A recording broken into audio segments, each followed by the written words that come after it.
Guys WhatsApp welcome back to my new video. హైదరాబాద్లోని మీర్పేట్లో గురుమూర్తి మరియు మాధవి గారి కేసు ఏంది, అది ఎక్కడ దాకా వచ్చింది, అసలు వాళ్ళ మధ్యలో జరిగిన గొడవ ఏంది, అది ఎట్టా నరికినాడు పోయి అతనైతే క్లియర్గా మాట్లాడుకుందాం. సో ఆ కేస్ ఫైనల్ అప్డేట్, కొత్తగా వచ్చిన అప్డేట్ ఏందో దాని గురించి కూడా మాట్లాడుకుందాం. ముందర దాని మీద వేయబోతున్న కేసెస్ ఏంది, సో దాని మీద తీసుకోబోతున్న యాక్షన్ ఏందనేసి అయితే క్లియర్ కట్గా అయితే తెలుసుకునే ప్రయత్నం చేద్దాం. లాస్ట్ టైం చూడండి, లాస్ట్లో నా పర్స్పెక్టివ్లో కూడా నేను ఒక సెంటెన్స్ని ఇద్దామని చెప్పి అనుకుంటున్నాను. సో లాస్ట్ టైం చూడండి ఖచ్చితంగా. సో వీడియో లేట్ చేయకుండా స్టార్ట్ చేద్దాం.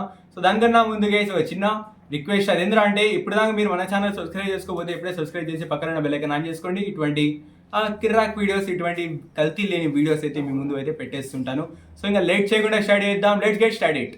గురుమూర్తి, ఇతని ఏజ్ 45 years ఉంటుంది. ఇతను ఎక్స్ ఆర్మీ మ్యాను. సో ఇప్పుడైతే DRDO ఆర్గనైజేషన్ అనేసి ఒక ప్రైవేట్ ఆర్గనైజేషన్లో ప్రైవేట్ సెక్రటరీగా అయితే పనిచేస్తాడు. సో ఇది ఇతని గురించి. తన వైఫ్ మాధవి గారు అయితే చిన్న హౌస్ వైఫ్ అంతే.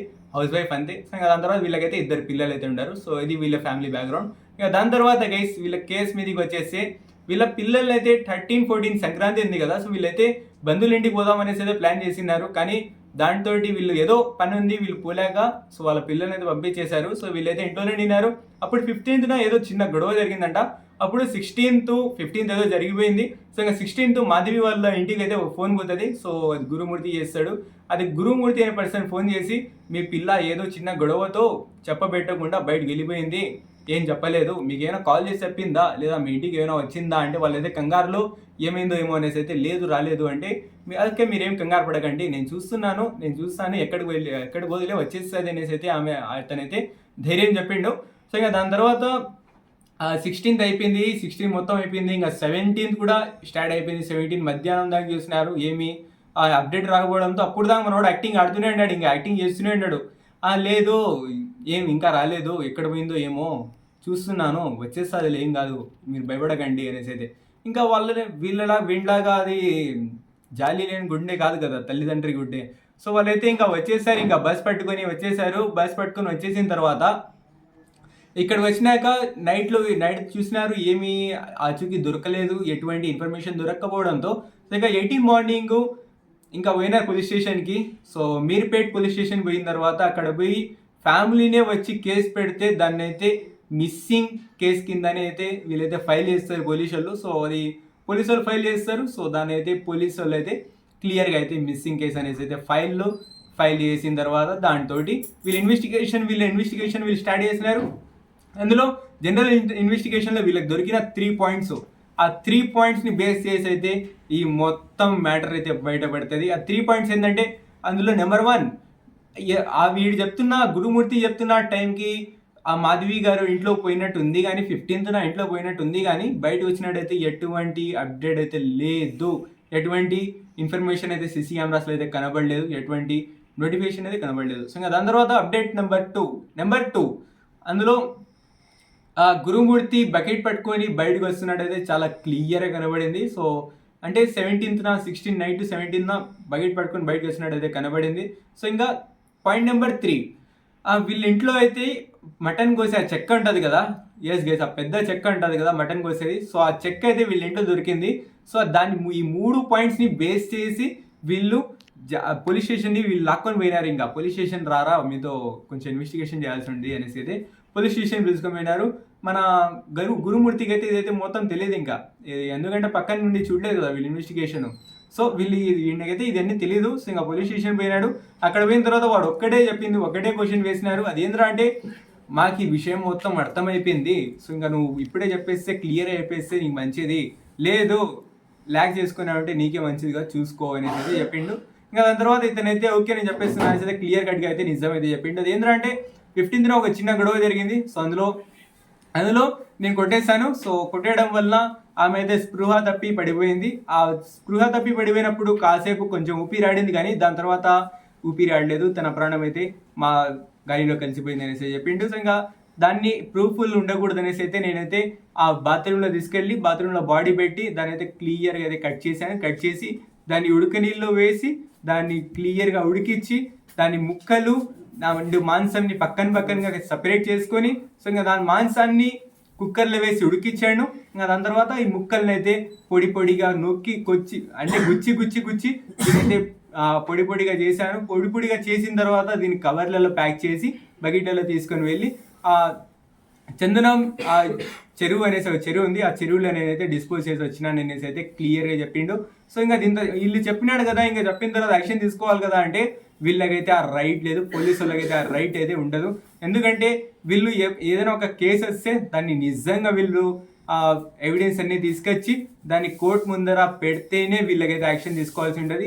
కోర్టు వేసే సెక్షన్ కింద అయితే వీళ్ళైతే యాక్షన్ తీసుకోవాల్సి ఉంటుంది.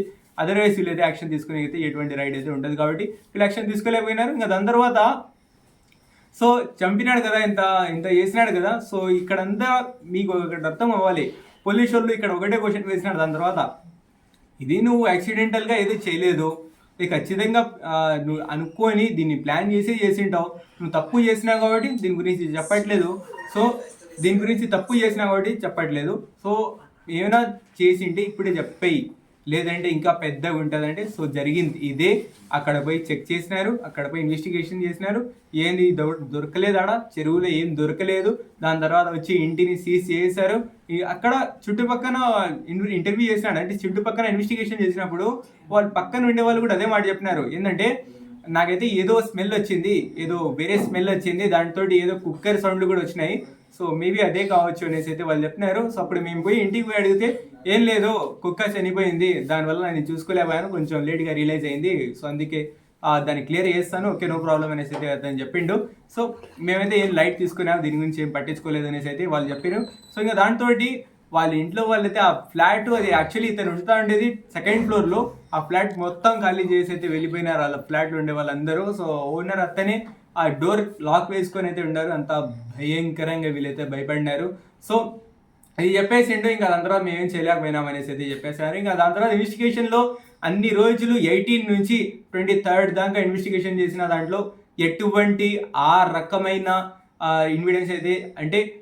ఎవిడెన్స్ అయితే దొరకలేదు. సో ఇంకా 24th మార్నింగ్ నేనైతే ఏ రోజు వీడియో చేస్తున్నానో ఆ రోజు మార్నింగ్ ఒక ఇన్ఫర్మేషన్ వచ్చింది. అది ఏంటంటే అంటే ఆ ఇంట్లో ఏదైతే అక్కడ జరిగింది కదా, సో అంటే అక్కడ ముక్కలుగా నరికినాడు కదా, నరికిన తర్వాత ఆ బ్లడ్ మార్క్స్ అయితే అక్కడైతే వాళ్ళకైతే దొరికినాయి. దాంతో ఆ ముక్కలుగా నరికినప్పుడు ఆ హెయిర్ ఉంటుంది కదా, సో ఆ మాధవి గారి హెయిర్ అయితే దొరికిందంట.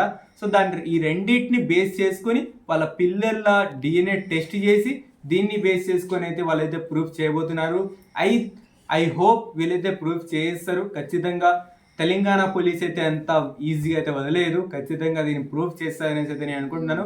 సో ఇతని మీద ఏం శిక్షలు పడబోతున్నాయంటే, శిక్షలు అయితే గైస్ నేను అనుకుంటా అంటే ఇది హత్య కేసు, అంటే హత్య చేసిన దాంట్లో మర్డర్ చేసిన దాంట్లో మర్డర్ కేసు అయితే ఖచ్చితంగా పడుతుంది, అంటే మరణ శిక్ష పడుతుంది. దాంతో లైఫ్ లాంగ్ కేసు అయితే, లైఫ్ లాంగ్ ఇంప్రీజ్మెంట్ కేసు అయితే ఖచ్చితంగా పడుతుంది, అంటే లైఫ్ లాంగ్ జైల్లో ఉండే కేసు అయితే పడుతుంది. సో ఈ 2 కేసులు అయితే దీని మీద అయితే పడబోతున్నాయి. సో ఇంకా ఇది జరిగింది కదా, సో దాని తర్వాత నా పర్స్పెక్టివ్లో నేను ఎలా చూస్తున్నానంటే, వాళ్ళు ఎవిడెన్స్ తీసుకొచ్చినప్పుడు అక్కడ ఇంకోటి చెప్పినారు, అక్కడ నేను మర్చిపోయినది, మందు బాటలు ముక్కలు అయితే దొరికినాయి అనేసి అయితే అన్నారు పోలీసు వాళ్ళు. ఇంకా దాని తర్వాత వేరే దాంట్లో అయితే నాకైతే ఇన్ఫర్మేషన్ రాలేదు. పోలీసు వాళ్ళు చెప్పినది ముక్కలు దొరికినాయి అంటున్నారు. నాకు తెలిసేది తాగేసి వచ్చిన తర్వాత ఈ ఘోరంగా అయితే నరికినాడు అనేసి అయితే నేనైతే అనుకుంటున్నాను. సో మీ ప్రకారంగా ఇది ఎలా జరిగిందో మీకు కింద కామెంట్ చేయండి. సో ప్లీజ్ గైస్, నాకు ఒక హంబల్ రిక్వెస్ట్ ఉంది, నేనైతే దీన్ని అయితే చాలా ఘోరంగానే చంపినాడు అనేసి చెప్తాను. అసలు నువ్వు ఎందుకు చంపినావురా భయ్, అసలు నువ్వు ఏం వచ్చింది నీకు అవసరం, చంపేంత అవసరం ఏమొచ్చింది, నీకు సెట్ కాలేదా, అయితే వదిలేయి, డైవర్స్ ఇచ్చేయి, లేకపోతే వాళ్ళ ఇంటి వాళ్ళకి పంపించేసేయి, అంతేగాని నీకు చంపే హక్కు ఏముంది, నీకు చంపే రైట్ లేదు. ఆ పోలీసు వాళ్ళు చేస్తున్న క్వశ్చన్ కూడా అదే, నేను చేసే క్వశ్చన్ కూడా అదే కాదు. జస్ట్ ఇదే మ్యాటర్ నేను చెప్పాను, ఇంకో మ్యాటర్ కూడా జరిగింది. ఆ గర్ల్ ఫ్రెండ్ బాయ్ ఫ్రెండ్ మధ్యలో మనం చాలా నమ్మేస్తాం కదా, సో ఆ మధ్యలో కూడా ఒక మర్డర్ జరిగింది. ఆ గర్ల్ ఫ్రెండ్ బాయ్ ఫ్రెండ్ చంపేసింది. దాని గురించి వీడియో క్లియర్గా మాట్లాడతాను నేను, దాని గురించి మీరు కింద కామెంట్ చేయండి. మాట్లాడదాం అనేసి అయితే నేను ఇంకా పూర్తిగా ఎవిడెన్స్ తీసుకొచ్చే మాట్లాడదాం అనేసి నా ఇంటెన్షన్ అంతే. సో దానికోసం ఇంకా నేనైతే దీని గురించి మాట్లాడతాను దాని గురించి కూడా. చాలా ఘోరంగా ఒకసారి ట్రై చేసింది, సెకండ్ టైం ట్రై చేసింది, సక్సెస్ కాలే, థర్డ్ టైం ఫైనలీ సక్సెస్ అయ్యి చంపేసింది. ఎందుకు చంపేస్తున్నారా అసలు ఈ కాలంలో మనుషులకి ఏమైతే నాకు అర్థం కావట్లేదు. అంత జాలి లేదా మీకు? గుండెలో కొంచెం గిల్టీ ఫీలింగ్ అనేది రావట్లేదా? అసలు మీకు చంపే రైట్ ఎవరు ఇచ్చినారా? చంపే రైట్ ఎవరు ఇచ్చినారనేసి నేను డైరెక్ట్గా అడుగుతున్నా. ఇదేగా చాలామంది చాలా జరుగుతున్నాయి ఇండియాలో రేప్ చేస్తారు, చంపేస్తారు. ఏం మీకు అంత ఈజీ అనుకుంటున్నారా చంపేయడము? ఆ చంపేస్తారు, ఓకే బాగుంది, మీకు తృప్తి కలుగుతుందేమో, మీకు సెల్ఫ్ రెస్పెక్ట్తో మీకు సెల్ఫ్ ఇది అవుతుందేమో, కానీ అంతేగాని వాళ్ళ ఫ్యామిలీ వాళ్ళకి ఎంత బాధ అనిపిస్తుంది. ఆ ప్లేస్లో మీరుండి ఊహించండి రా, అదే ఎవరికైనా జరిగితే, నేను చెప్పాను ఎప్పుడు ఎవరికి జరగకూడదు ఇలా, బై ఛాన్స్ మీ ఇంట్లో వాళ్ళకి జరిగితే మీరు తట్టుకోగలరా? మీకు కావాల్సిన వాళ్ళకి జరిగితే మీరు తట్టుకోగలరా? అలాంటప్పుడు వేరే వాళ్ళకి ఎందుకు చంపేస్తారా? మీకు సెట్ కాలేదా? వదిలేయండి, చెప్పండి ఇంకా నోట్ మీద, మేము వద్దు, నువ్వు నాకు వద్దు, అంతే, నువ్వు నా సెట్ అవ్వట్లేదు, వెళ్ళిపో నువ్వు అనేది చెప్పే, అంతే. అంతేగాని నువ్వు చంపేసి దాన్ని నరికి దాన్ని ముక్కలుగా చేసి దాని వల్ల ప్యాక్ చేసి తీసుకుపోయి ఆ చేసే అంత అవసరం వచ్చిందా? అసలు ఆ ప్రూఫ్లు లేకుండా కూడా చేసిండు మోడో. ఎవిడెన్స్ ట్రాంపింగ్ అనేసి దీని కింద కూడా వేస్తారు ఇంకా జైల్లో. ఈ 2 శిక్షలు పడతాయి దీని మీద. ఉండే సెక్షన్స్ ఏంటంటే ఎవిడెన్స్ ట్రాంపింగ్, మర్డర్ కేసు. సో ఈ 2 ఉంటాయి కాబట్టి ఖచ్చితంగా గట్టిగా అయితే ఇతనికైతే శిక్ష పడుతుంది. నా ప్రకారంగా ఖచ్చితంగా పడాల్సిందే. లేదంటే ఎవరైనా బయటోడు వచ్చి, అంటే యూత్ ఉంటుంది కదా, యూత్ని కూడా ఇదైతే ఇన్స్పైర్ చేసినట్టు ఉంటుంది. సో ఈ ఇన్స్పైర్ చేసి దీన్ని అయితే చేసినట్టు ఇంకా ముందర కూడా ఇలాంటి కేసెస్ చూడాల్సి ఉంటుంది. ఖచ్చితంగా 2-3 ఖచ్చితంగా వీళ్ళకి తగ్గినంత శిక్షని వేస్తే ఆ వేరే పొలిటిక్స్ని పక్కకి జరిపి పోలీసు వాళ్ళు వాళ్ళ పని చేస్తే, ఆ జ్యుడిషియరీ వాళ్ళ పని చేస్తే, ఆ కోర్టు వాళ్ళ పని చేస్తే ఖచ్చితంగా ముందర ఇలాంటి కేసులు ఖచ్చితంగా దొరకవు అనేసి అయితే నేను గుచ్చి మరీ చెప్తున్నాను. సో ఖచ్చితంగా పోలీసు వాళ్ళ పని చేయాల్సిందే. దీని గురించి నేను చెప్తున్నాను. లాస్ట్ కోల్కతా కేసులో కూడా నేను ఆ రోజు యూట్యూబ్లో వీడియోస్ చేయకుండే, సో అప్పుడు చేస్తుంటే నేను ఎప్పుడు కూడా ఇదే మాట చెప్పేవాడిని.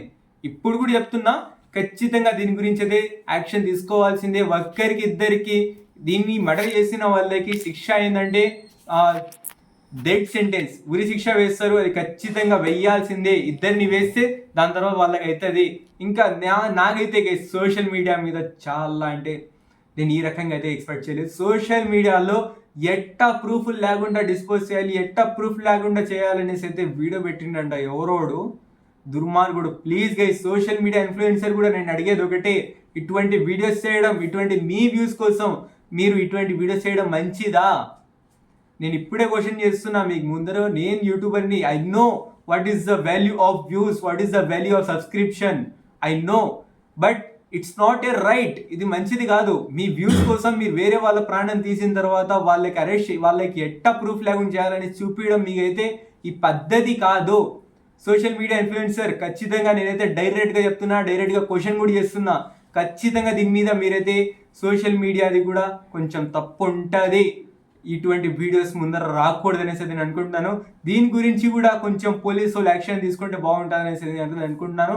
ఎందుకంటే ఇప్పుడు ఇదే కాదు, రేపు పొద్దున్న ఇంకోటి వేస్తారు, ఇంకోటి వీడియో వేస్తారు. ఇలాంటప్పుడు ఈ తప్పు వీడియోస్ వేయడం వల్ల, వాళ్ళ వ్యూస్ కోసం వేయడం వల్ల చాలా మంది ప్రాణాలు వెళ్ళిపోతున్నాయి. యూట్యూబర్స్, సోషల్ మీడియా ఇన్ఫ్లుయెన్సర్స్, మీ వ్యూస్ కోసం మీరు చూసుకొని చాలా మంది ప్రాణాలు అక్కడ పోతున్నాయి. దాని గురించి మీరు మైండ్లో వేసుకొని దాని వీడియో చేయండి ఖచ్చితంగా. ఐ నో బ్రో, మీరు చెప్తారు ఇంకా, రే నువ్వు ఇప్పుడు వస్తున్న ఓవర్ యాక్షన్ చేయగానే. నాకు తెలుసు నేను ఓవర్ యాక్షన్ చేయట్లేదు, నేను ఎప్పటి నుంచో చెప్పేవాడినేది. అసలు నేను సోషల్ మీడియాలో రాకముందు నుంచే నాకు ఈ క్వశ్చన్ ఉండింది, అసలు ఇలాంటి వీడియోస్ ఎందుకు చేస్తున్నారు అనేసి. అది నేను డైరెక్ట్గా ఇప్పుడే క్వశ్చన్ చేస్తున్నా. యాక్చువల్లీ ఇప్పుడు చేయకూడదు, మంచిది కాదు, కానీ నేను చేస్తున్నా. సో ఇంకా వీడియో ఇప్పుడే ల్యాగ్ అయిపోయింది. Thank you so much. So sorry, video అయితే చాలా ల్యాగ్ అయిపోయింది. సో ఈ వీడియో దట్స్ ఇట్ గైస్. ఆ వీడియో మీకు ఖచ్చితంగా వాళ్ళ గర్ల్ ఫ్రెండ్ బాయ్ ఫ్రెండ్ మధ్యలో జరిగిన ఆ ఘోరం ఏందో వీడియో కావాలంటే ఖచ్చితంగా కింద కామెంట్ చేయండి. ఈ వీడియో నచ్చినట్లయితే లైక్ చేయండి, షేర్ చేయండి. మీ ఫ్రెండ్స్ ఆఫ్ ఫ్యామిలీ మెంబర్స్ ఇలాంటి వీడియోస్ ఖచ్చితంగా షేర్ చేయాల్సిందే. షేర్ చేయండి అండ్ సబ్స్క్రైబ్ చేసి పక్కన ఉన్న బెల్ ఐకాన్ యాడ్ చేసుకుంటే ఇటువంటి మంచి వీడియోస్ అయితే మీ ముందుకు అయితే పెట్టేస్తాను. సో కింద కామెంట్ అయితే ఖచ్చితంగా చేయండి వీడియో ఎలా ఉందో. ఇంకా ఆ వీడియో కావాలంటే కూడా కింద ఖచ్చితంగా కామెంట్ చేయండి. సబ్స్క్రైబ్ చేసుకొని మాత్రం మర్చిపోకండి. Thank you so much for watching. Take care, love you all, bye.